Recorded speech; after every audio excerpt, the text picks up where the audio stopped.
Let's use some contact with a Dash 1. This is internal. 2. Tango Delta. 3. Again, the Soviet Union takes... On December 2nd, 1971, the Soviet team's first human-made space probe landed on Mars, the red planet. For several seconds, it transmitted a grey, blurry image that soon faded and died.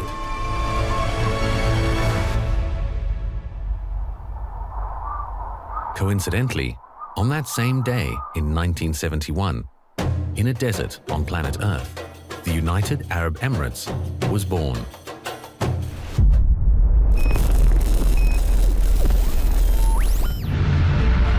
And so was an ambitious vision for progress. Who could have imagined that within 50 years, a small trading post would rise rapidly to become a global player, sending a spacecraft into outer space to reach Mars?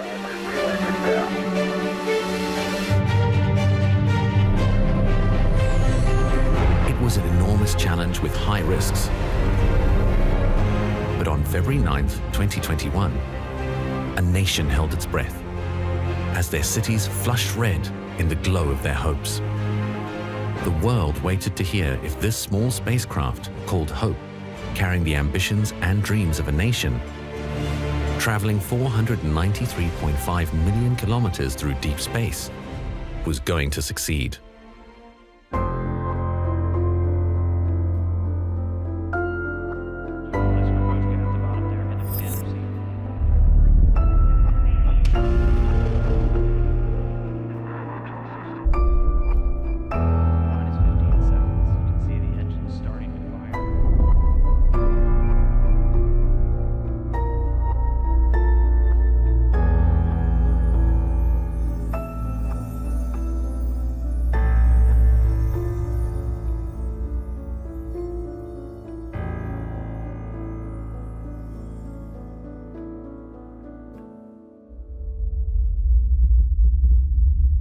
Mars is the red planet, the hostile planet, the barren planet, bearing no life with a thin, dissipated atmosphere unable to trap heat. Once upon a time, water flowed across Mars. There was a rich atmosphere and possibly the building blocks of life. Then, 4 billion years ago, the atmosphere began to cool, and the planet became a cold, barren desert lashed by dust storms that rise up and shroud the entire surface. Why Mars? Why not any other planet? According to scientists who have studied Mars extensively, there is something that accelerated the speed by which Mars evolved. There's various theories on what the acceleration happened, but an acceleration did happen. There are too many unsolved mysteries about Mars. For years, puzzled scientists have been burning to find answers to the questions, but the answers fuel more questions. Mars is tough, Mars is difficult, Mars is hard. Mars is far and Mars is red. An Emirates Mars mission will help us reach there and gain unique data about that red planet. A pioneering nation living in a desert decided to search for the answers to the many questions about the planet that remain unsolved. The idea of Mars mission started actually 7 years ago, 2013 December, and one of the concepts was how we're going to celebrate 2021. One of the most beautiful ideas came is, let's celebrate this journey by going to Mars. The first day that I was pulled in to work on answering the question of whether or not we can go to Mars, which was in late 2013, that for me was a very surreal experience to put together a good understanding of a planet. I never actually thought that one day I will work on a Mars mission. And then all of a sudden I was asked to lead this mission that goes into deep space. However, the purpose of this mission is not to reach Mars, but actually to create a big impact in the UAE, to inspire or to actually ignite or be a catalyst for the development of an advanced science and technology sector in the UAE.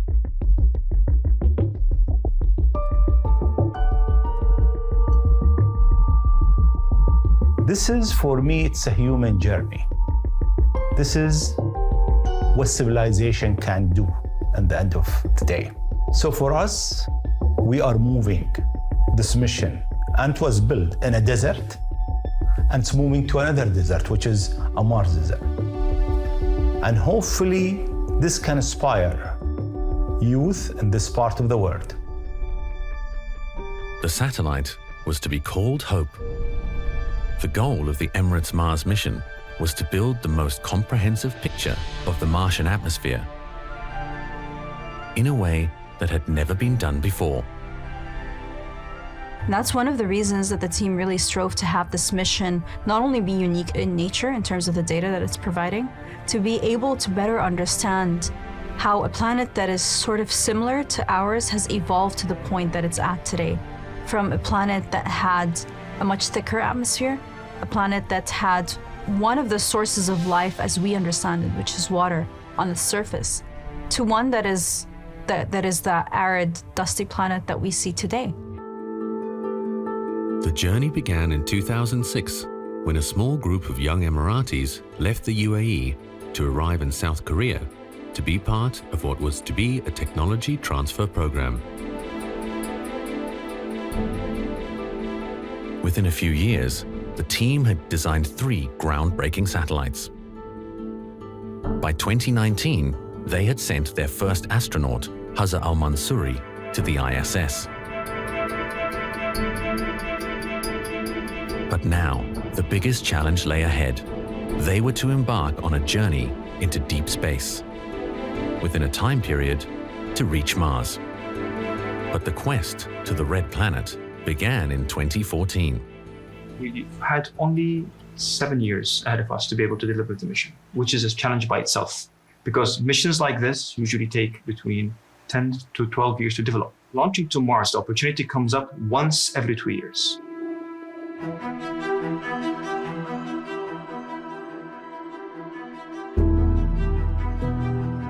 The Mars Hope probe had to be designed to survive extreme forces and function in an exceedingly harsh environment. It would have to accelerate over 40,000 kilometers an hour to escape Earth's gravity. It would then have to be resilient enough to travel across the solar system at speeds more than 126,000 kilometers per hour. And the young team had to build on the knowledge of those who had gone to Mars before. No single nation built a mission to explore deep space based on its own knowledge. They had to learn from other countries. And then we spoke to the folks at LASP, Mike McGrath, who headed up the engineering team there. Then we started to tell the tale of we're going to work with a country halfway around the world and build a spacecraft. And there were some wide eyes when we went back to the university.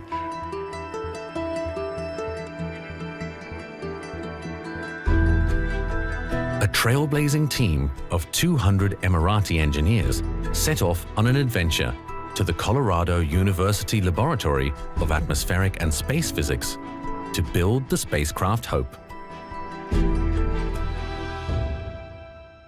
I came from a background that had nothing to do with the space.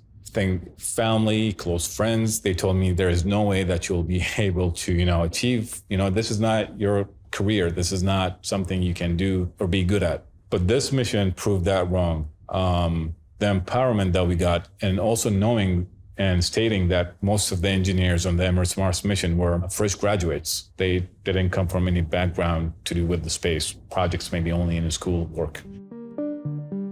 The team had to understand the glitches that they might face and the hazards of space travel.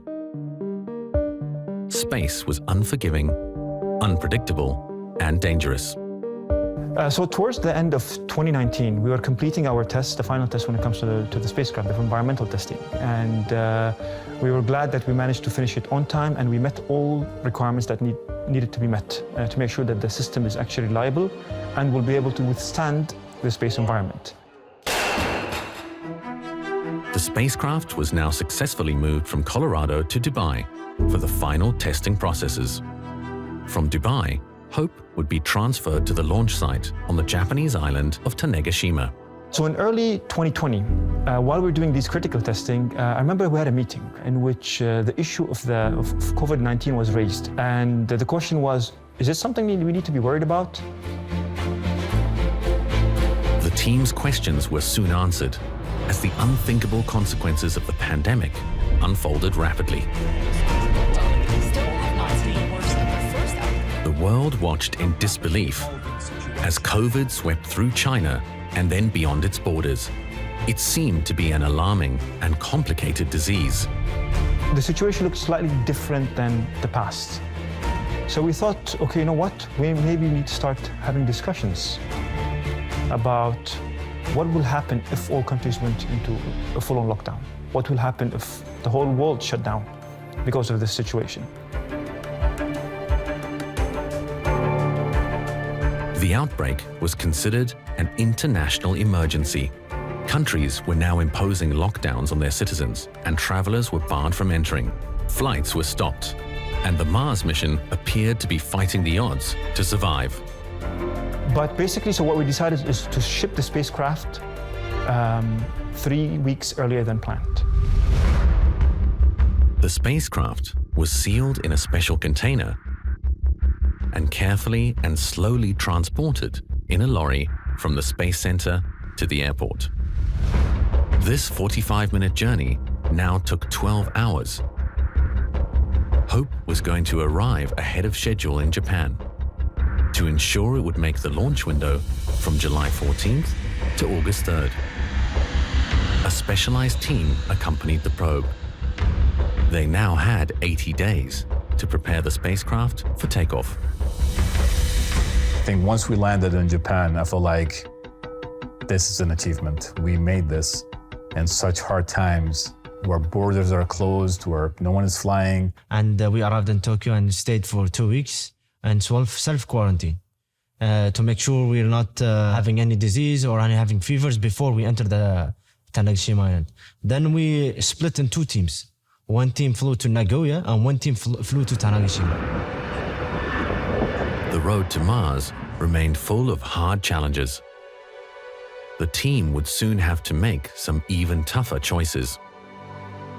Once the spacecraft reached its destination, the engineers performed the final checks and prepared the vehicle for its takeoff. But now, another great challenge lay ahead. This time, it was the weather. And the clouds weren't cooperating. The forecasts were pretty dismal. It didn't seem like it was the day to launch. The spacecraft was placed on the rocket, and basically the rocket was going to be rolled out onto the launch pad. So people were looking forward for good news, and everyone was excited about that launch on the 15th of July. However, Mother Nature forced us to postpone the launch. The team had outsmarted technical and logistical hurdles, but the weather was something they could not control. A delay like this would mean that the mission would be postponed 2 more years. Regardless of how much you control your surroundings as much as possible.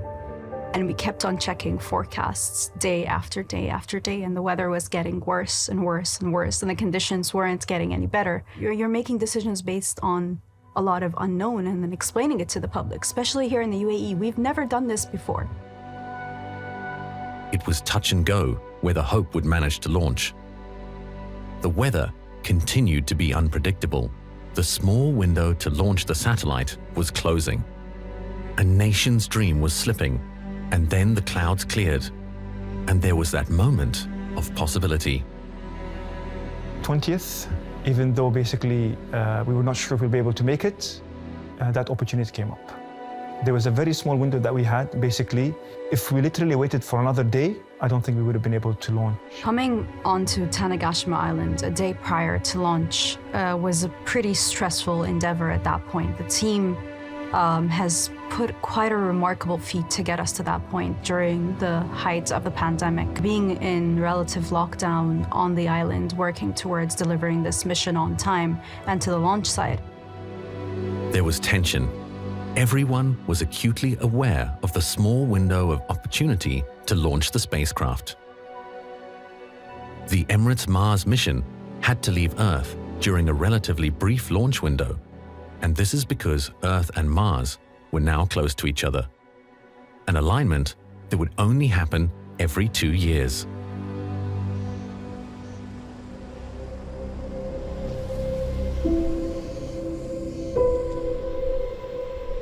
The day of the launch was probably the clearest day that I've witnessed during my time in Japan. And I remember reflecting on it on the 14th, saying that, it's really interesting if we actually launch on that day, because this is our Apollo mission. This is our mission to the moon. This is our moonshot. We had the first countdown in Arabic for the launch, and the launch took place successfully. 6 5 4 3 2 1 إطلاق.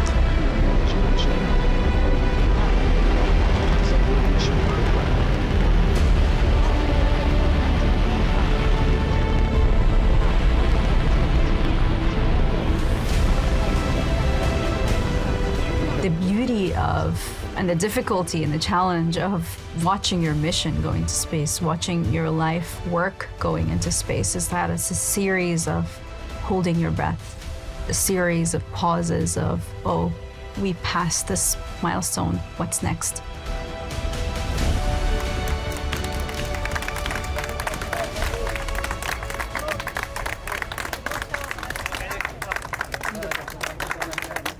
The first challenge is liftoff. Once you get liftoff, it's separation off the first stage of the launch vehicle, and you're waiting on data to come back, first from the launch provider, which you get within a couple of minutes. And then we needed to wait for a bit of time. And the signal we wanted to get is first radio signal. After separation, there is the deployment of the solar panels. There is a sigh of relief as Hope starts its journey to Mars. This is a culmination of a 7-year effort working with 200 engineers and researchers. Ahead of the spacecraft lies a 493.5 million kilometer journey, full of unknowns and perils. But the team are very confident things are going well. On a metal piece of the probe is written, "The power of hope shortens the distance between Earth and sky." On it is the flag with the slogan, "The impossible is possible." And the team hope that the craft will enter orbit on February the 9th. A sketch on a paper to the spacecraft that's today in space that has gone further than any spacecraft that this region has ever launched. Will one day have a spacecraft heading towards Mars that's now floating in space way beyond Earth orbit that you cannot even real-time communicate with it. 7 months later, the 493.5 million kilometer journey is about to be either victorious and lead the UAE to new frontiers in deep space, or end. Everyone knows that Mars has been a graveyard for many missions. On August 20th, 1975, the first Viking spaceship. 2 weeks later, there was a second Viking launch. The history of Mars exploration is riddled with failures. There are many what-ifs. What if Hope misses orbit? What if Hope flies past Mars into deep space? The UAE Space Team at Mission Control is prepared for all outcomes.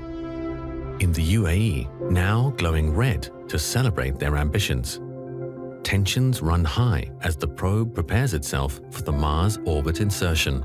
So when we started the Mars orbit insertion process, it started at 7:31 p.m. UAE time. However, there's an 11-minute delay, one-way communication with the spacecraft. So we had to just wait and watch. There's nothing we can do. Again, it's just laws of physics. When we're going to approach Mars, we will have to slow down the spacecraft. And in the event of slowing down the spacecraft, we're going to consume a lot of fuel for kind of the braking event.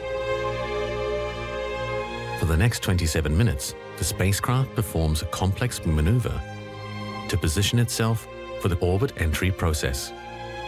The burn begins. The Delta V thrusters now fire full steam. The craft descends into Mars orbit.